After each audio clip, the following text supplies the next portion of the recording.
La versión optimista es que el gobierno va a hacer todos los esfuerzos posibles para mantener el déficit, por contención relativa del gasto, por mejoras marginales en recaudación, básicamente de tipo administrativo, pero a mí me resulta muy difícil ver un nuevo paquete tributario siendo presentado a la Asamblea Legislativa en lo que resta de esta administración. Tal vez podríamos ver un proyectico muy simple que diga, se aumenta la tasa, la base del IVA o del impuesto de ventas, se aumenta un poquito la tasa del impuesto de ventas y esos fondos son destinados directamente a educación, esos fondos destinados son directamente a la Caja de Seguro Social.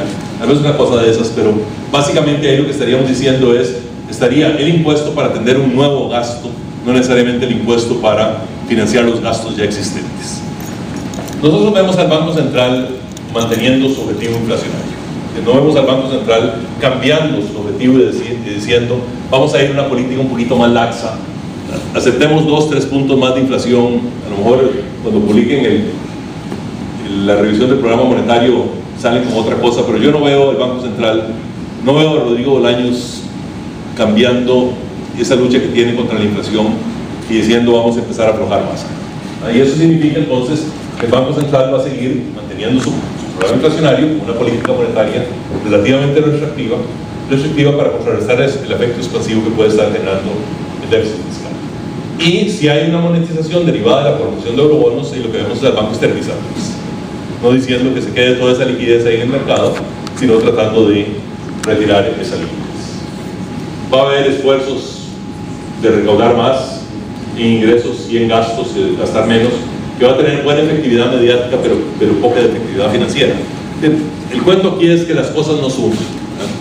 Si ustedes me dicen, bueno, va a haber un recorte del gasto y por lo tanto se decreta que ningún ministro puede andar en vehículo del Estado, que ningún ministro puede tomarse un trago en su oficina, con fondos del Estado, y todo el mundo dice, qué bien, ahora sí, que anden como todos en taxi, que anden como todos en su carro, que anden como todos viendo a ver dónde se compran el trago. Pero al final de cuentas, cuando uno dice cuánto nos ahorramos con eso, no es nada. Es muy poco. Entonces eso es una medida que tiene efecto simbólico, pero efecto real sobre las finanzas públicas es cero. Los efectos reales sobre las finanzas públicas pasan por temas más complejos. ¿Qué hacemos con salarios? ¿Qué hacemos con todo el esquema de salarios? ¿Qué hacemos con todo el esquema de transferencias? ¿Qué hacemos con los sistemas de pensiones públicos a cargo del presupuesto nacional? Esos son los que suman. Y entrarle a eso se requiere mucho capital político para hacerlo.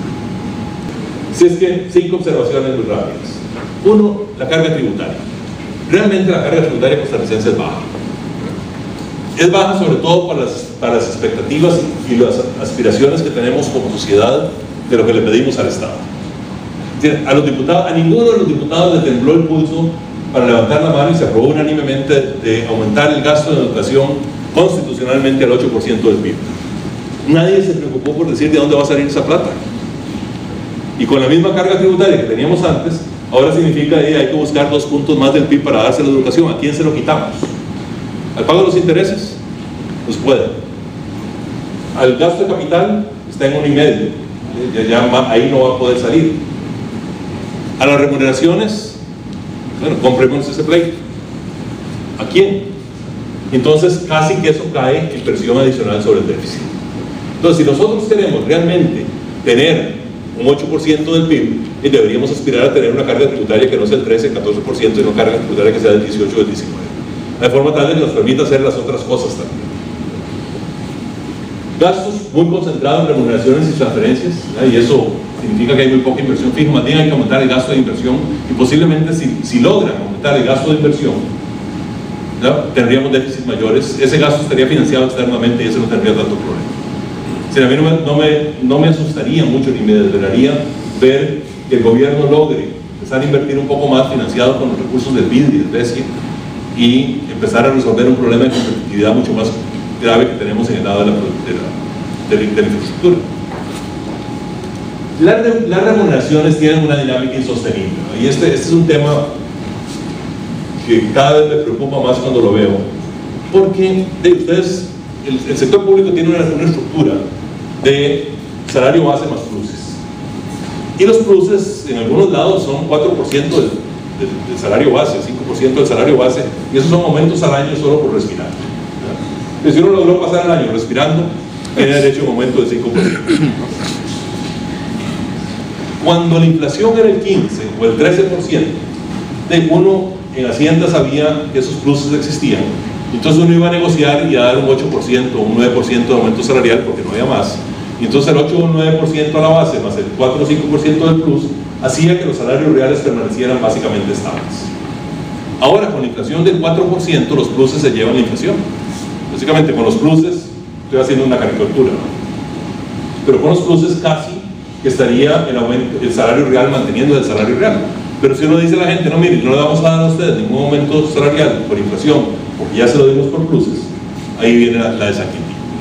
Y entonces, con inflaciones bajas tenemos un mecanismo de compensación en el sector público que lo que lleva es aumentos salariales reales muy altos, que no son sostenibles para esta economía, sobre todo si no hay mayor recaudación, y aún si hubiera mayor recaudación, esa mayor recaudación debería usarse en otro tipo de cosas. Entonces, ese es el tema que a mí me parece más complicado desde el punto de vista de la dinámica y de la automaticidad que tiene el sector público, porque además estos pluses jalan a las pensiones, es decir, la perseguidora existe en las pensiones. Entonces suben los salarios, suben las pensiones, y a fin de cuentas, y suben las transferencias, porque básicamente las transferencias son para pagar salarios en el resto del sector público. Un déficit financiable en corto plazo, con dudas sobre mediano y largo plazo, y este tema de los eurobonos, la verdad es que lo que nos daría es tiempo para resolver los problemas, tiempo para no estrujar tanto la economía, pero no es una solución al problema, es simplemente una manera distinta de financiar el déficit sin presionar tanto las tasas de interés. Entonces creer que con eurobonos, que es un poco como el cargo de conciencia, el lavado de conciencia que yo siento que está haciendo la Asamblea Legislativa, desaprobamos, ya que no les aprobamos el paquete tributario, desaprobamos eurobonos y por favor no nos molesten, ya cumplimos nuestra misión. Si eso fuera lo que pasara, nos da el respiro para 1 o 2 años, pero el problema del déficit sigue ahí, ¿no? Y el problema del déficit hay que entrarle estructuralmente, no simplemente a través de artificios financieros.